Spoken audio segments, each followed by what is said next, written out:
Uzak gitmeymiz, uzaklaşmaymiz. Bir-birimizni xavotirga qo'ymaymiz. Axir seni kutdim qancha,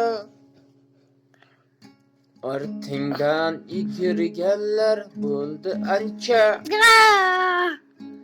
Muhabbat qasriga borsalar shuncha, diydorlashaylik, suhbatlashaylik, sirlashaylik, endi uzoq ketmaylik. Dildan gaplashaylik, seni deb kelganman, seni jamolingga bir bor to'ysam. Osmondagi quyoshga seni kuydirsam, uzoq ketmaylik.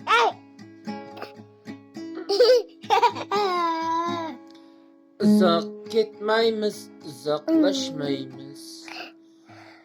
Bir-birimizni xavotirga qo'ymaymiz.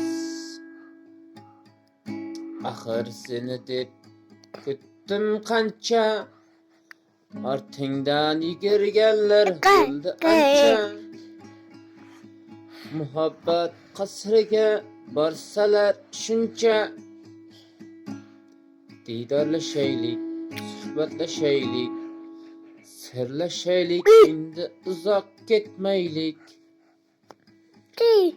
Dildan gaplashaylik, seni deb kelganman, seni jamolingga bir bor to'ysam.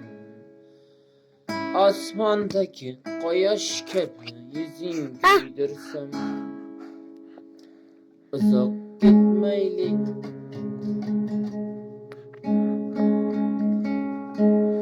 Uzoq ketmaymiz, uzoqlashmaymiz.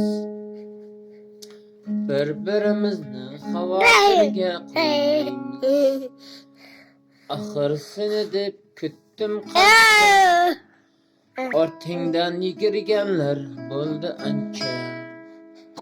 Muhabbat qasriga borsalar shuncha, diydorlashaylik, suhbatlashaylik, sirlashaylik, endi uzoq ketmaylik. Dildan gaplashaylik, seni deb kelganman, seni jamolingga bir bor to'ysam. Osmondagi quyosh